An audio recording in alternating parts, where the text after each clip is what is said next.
My name is Lloyd, and I need to tell you about my father, a man who had a peculiar obsession with plants. It all began innocently enough with my father's passion for horticulture. He had a peculiar gift, a knack for nurturing plants, making them thrive beyond imagination. Our home bloomed with an abundance of flora, their tendrils snaking around every corner, their leaves brushing against the walls like ghostly fingers. It was mesmerizing at first, the vibrant colors and sweet aroma filling the air with an intoxicating fragrance. But as the plants grew, they developed minds of their own. The turning point came when my father stumbled upon a mysterious substance in an old, dusty box he bought from an odd-looking shop in town. With reckless curiosity, he applied the concoction to his beloved plants. The plants grew at an alarming rate, their once graceful tendrils turning into invasive, suffocating vines. Their insidious growth soon seeped into every crevice of our home, transforming it into a dark, twisted labyrinth.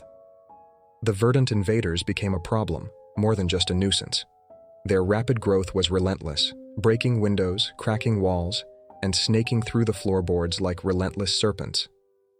I found myself navigating through a maze of leaves and thorns just to move from one room to another. The sunlight that once bathed our home in warmth was now filtered through a thick canopy of leaves, casting eerie, shifting shadows across the walls. One evening, our neighbor, Mrs. Thompson, paid us a visit. She was a kind, elderly woman, always arriving with a homemade pie in hand. Little did we know, this would be the last time we saw her. Concern etched her face as she witnessed the overgrown spectacle that our house had become. She usually came to talk to my father. He would do odd jobs for her, and in return, she would bake something special for us. She ventured further into our increasingly overgrown home, her steps cautious. The once familiar rooms had become a labyrinth of twisting vines, a stark contrast to the cozy abode she had known for years. As she moved deeper into the heart of the botanical onslaught, the plants seemed to come alive, their tendrils reaching out like greedy fingers, hungry for the essence of life. I watched in horror as Mrs. Thompson's figure became obscured by the writhing vegetation, her voice calling out in desperation. In an instant, she was gone, swallowed by the relentless growth, her cries fading into the distance. We searched desperately, calling out her name among the rustling leaves, but there was no response. The realization sank in. Mrs. Thompson had become a victim of the plant's insidious hunger.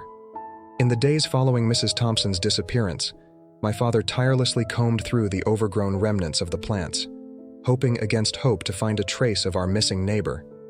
But despite his efforts, Mrs. Thompson remained missing. As the search proved fruitless, my father's optimism waned, and a cloud of despair settled over our home. Consumed by his grief and frustration, he withdrew from daily activities, retreating to his laboratory in the basement. The laboratory door remained locked, its secrets hidden away from prying eyes. I could hear the faint murmurs of my father's voice, lost in conversation with himself as he delved deeper into his work. I wondered what new plants he was working on in there. I tried to reach out to him, knocking softly on the laboratory door and calling his name, but he never answered me. In the quiet moments of the night, I would sit outside the laboratory door, straining to catch the sound of his movements within. The muffled rustle of papers and the soft clinking of glassware became a lullaby of sorts, a reminder that he was still there, just out of reach. I heard a sharp knock on the door. I peered through the curtains and saw a policeman standing on our porch, his expression stern and determined. I opened the door, my voice trembling as I greeted the officer. "Good evening, officer. How can I help you?" He introduced himself as Officer Davis, assigned to Mrs. Thompson's missing person case. He asked if he could come inside to ask a few questions. Reluctantly, I stepped aside, allowing him entry into our home, hoping desperately that he wouldn't notice the tangle of overgrown plants. As Officer Davis stepped into the living room, his eyes widened in disbelief. He glanced at me with suspicion and demanded an explanation. I don't know how this happened," I stammered, my voice cracking with fear. "My father, he's a botanist. He was experimenting with some plants and they just grew out of control." Officer Davis narrowed his eyes, clearly skeptical of my story. He took a step closer to the plants, studying them intently. "This seems highly unusual," he said, his hand hovering near the foliage. "I've never seen anything like this before." I tried to warn him, my voice desperate. "Officer, you should leave. These plants, they're dangerous. They've already taken Mrs. Thompson. Please, just go." But he didn't listen. Determined to uncover the truth, he pushed further into the house, his flashlight illuminating the grotesque spectacle. The plants seemed to react to his presence, their leaves rustling, as if whispering secrets only they could understand. As Officer Davis ventured deeper into the labyrinthine maze, he failed to notice the creeping tendrils that snaked around his ankles. I shouted a warning, but it was too late. The plants tightened their grip, pulling him closer to their sinister heart. Panic filled Officer Davis's eyes as he struggled against the plant's relentless hold. I rushed forward, attempting to free him, but the tendrils struck back with surprising strength, lashing out like vipers. He screamed, the sound echoing through the house, but it was swiftly silenced as the plants engulfed him completely. I fell back, horror-stricken, as the plants consumed Officer Davis, their appetite for life insatiable. The room seemed to pulsate with an energy, as if the plants had grown stronger, empowered by their latest victim. I was paralyzed with fear, realizing that my attempt to save him had only hastened his demise. I knew I had to take matters into my own hands, haunted by the gruesome fates of Mrs. Thompson and Officer Davis, both devoured by the relentless plants. My father, the man who had unwittingly unleashed this horror upon us, had locked himself away in the basement. I needed to get to him. Maybe he could stop the plants. I armed myself with a sturdy axe and ventured into the heart of the infestation. With each swing of the axe, I hacked at the thick, resilient stems, hoping to sever them. But the plants resisted, their tendrils snapping back with surprising force, as if they were defending themselves. I realized that simply cutting the plants wouldn't be enough. They would continue to grow back, thicker and stronger, until they consumed everything in their path. I needed a solution, something that would eradicate them at their very roots, something that would put an end to their insidious reign once and for all. An idea sparked in my mind. I remembered a powerful weed killer, one that claimed to kill weeds down to the root, ensuring they never returned. I rushed to the nearest hardware store. Armed with the strongest weed killer I could find, I returned home, ready to face the plants head-on. The pungent aroma of the chemical concoction filled the air as I sprayed it over the plants, watching as they shriveled and withered in response. It seemed like the tide was turning, the plants finally succumbing to the lethal substance. But victory proved elusive. Some of the plants, hardened by their supernatural origin, resisted the weed killer's effects. Their leaves curled protectively around their stems, shielding them from the deadly spray. It was as if they had developed a resistance, adapting to the threat I posed to their existence.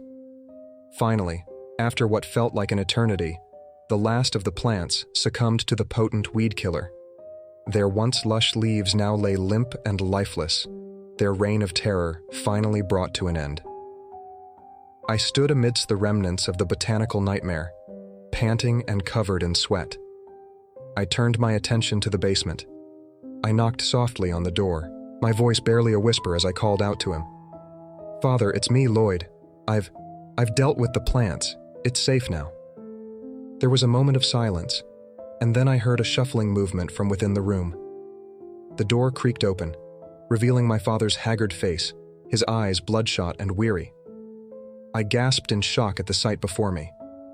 My father, the once vibrant man who had nurtured the plants with such passion, was no longer fully human. His skin had taken on a sickly green hue, and tendrils of leaves and vines snaked across his arms and chest, merging seamlessly with his flesh. His eyes, though still human, held a haunted, distant look, as if he had witnessed things beyond the comprehension of ordinary mortals. "Dad?" I choked out, my voice filled with a mixture of horror and sadness. What happened to you?" "Lloyd, my boy," he said, his voice heavy with exhaustion. I got too close to the plants. I thought I could control them, but they consumed me, body and soul." "I'm so sorry, Dad," I whispered, my voice breaking. "I should have stopped you. I should have never let you experiment with those plants." He placed a gentle hand on my shoulder, his touch surprisingly warm despite the plant-like appendages that now adorned his skin. "It's not your fault, Lloyd," he said. I was blinded by my curiosity, my desire to unlock the secrets of nature, but I see now that some things are best left untouched. I remember the days when television was a source of endless wonder for me.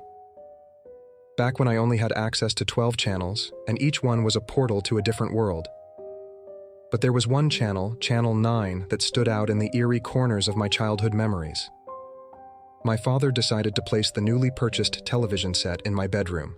It offered a mere selection of 12 channels. Oddly enough, I wasn't too bothered by its limitations. The sheer joy of having my own TV outweighed its shortcomings.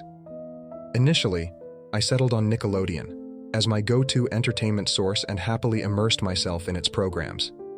Several months passed before I stumbled upon Channel 9. This channel was identified as Willowbrook Network, broadcasting from the nearby town of Willowbrook, a quaint place adjacent to our city.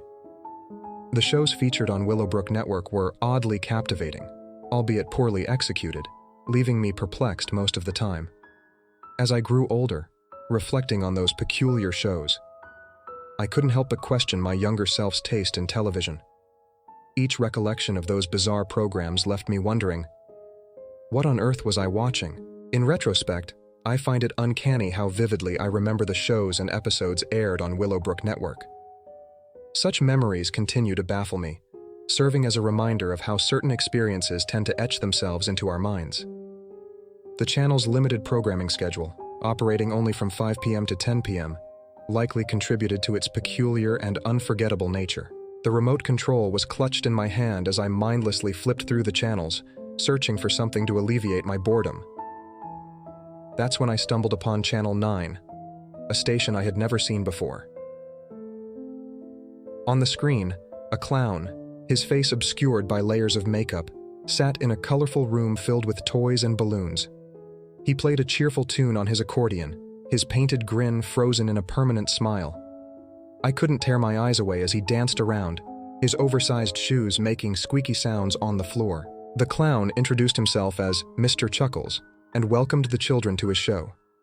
He performed strange tricks, juggling knives and swallowing swords, all while wearing that unsettling grin.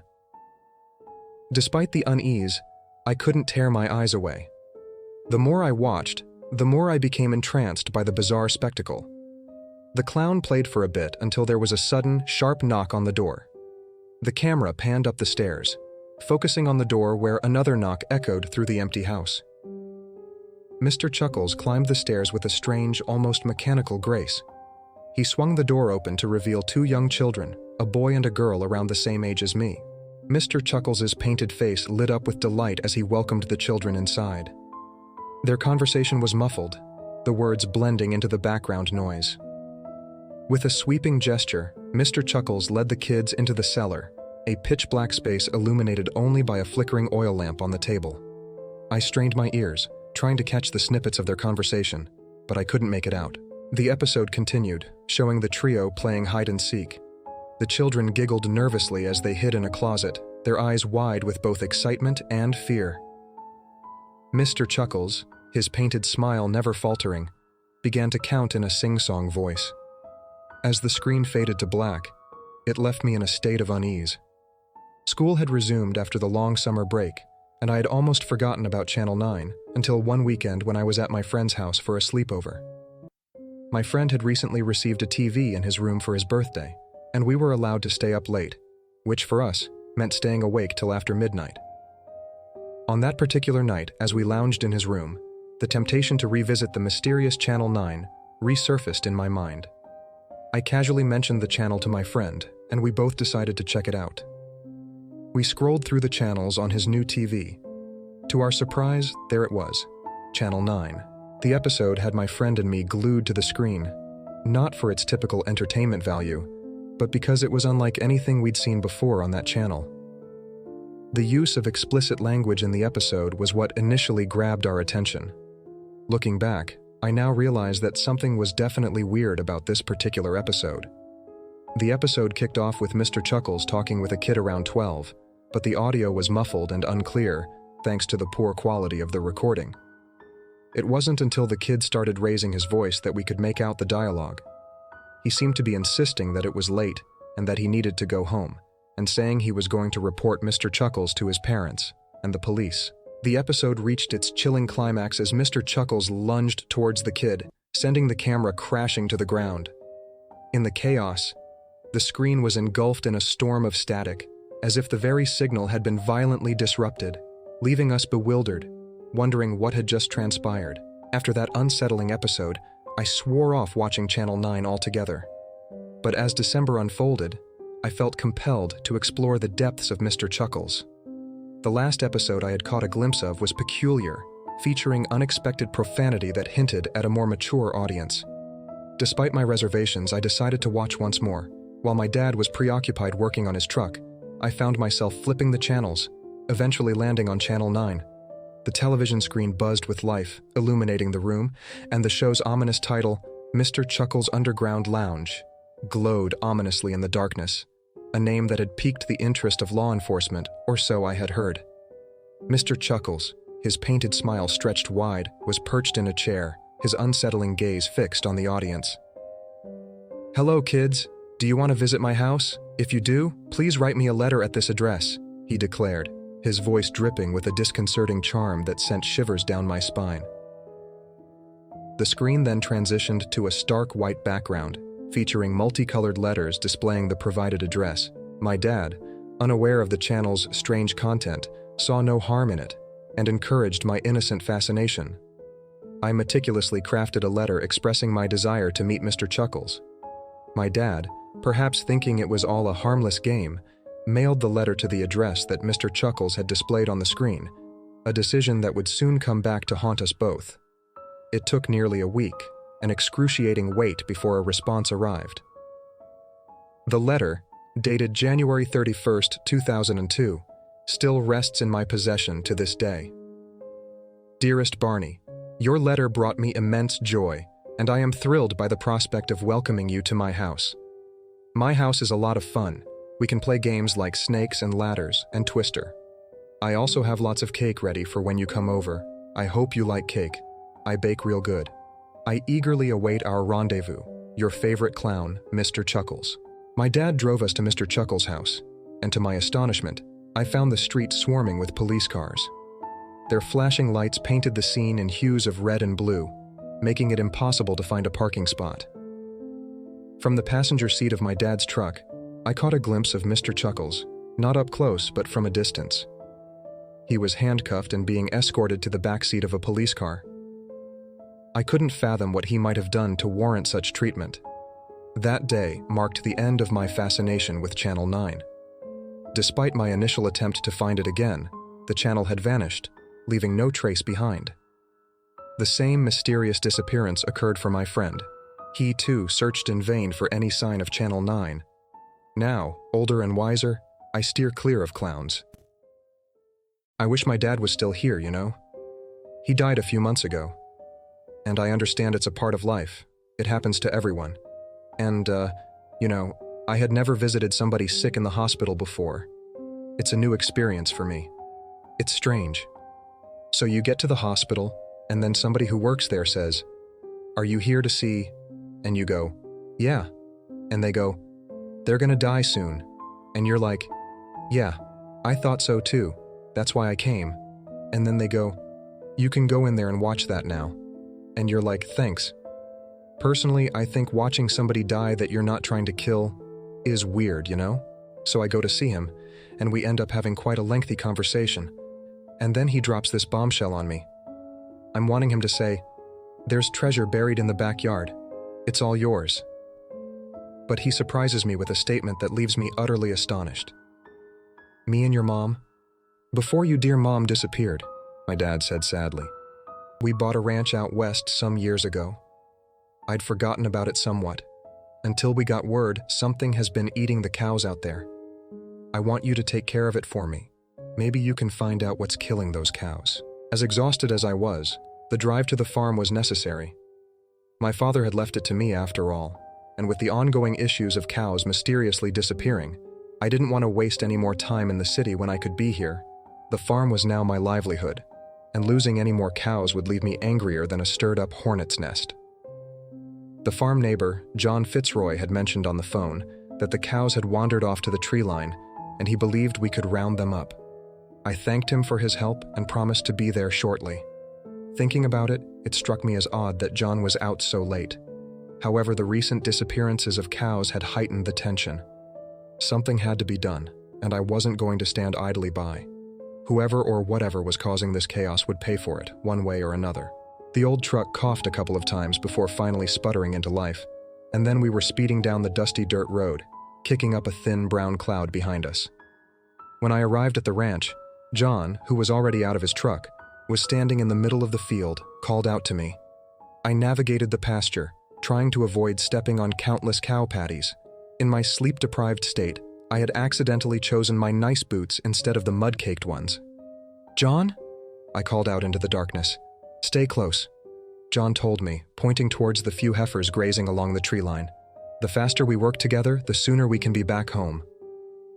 A couple of hours later, we managed to gather the cows and mended the fence. "Not bad for a night of work," John said proudly. We both realized it took much longer than anticipated. Wiping some sweat from my brow, I glanced over towards the field and then back to John. "Did you hear that?" "Hear what?" "The cows?" he asked. "No," I shook my head. "It sounds like something out in the distance. A different kind of noise, like no normal animal we know would make." John's face contorted. "I don't hear anything except the cows moving over yonder. Let's get you something to eat. You can come back to my place. I'll get the bacon on the grill."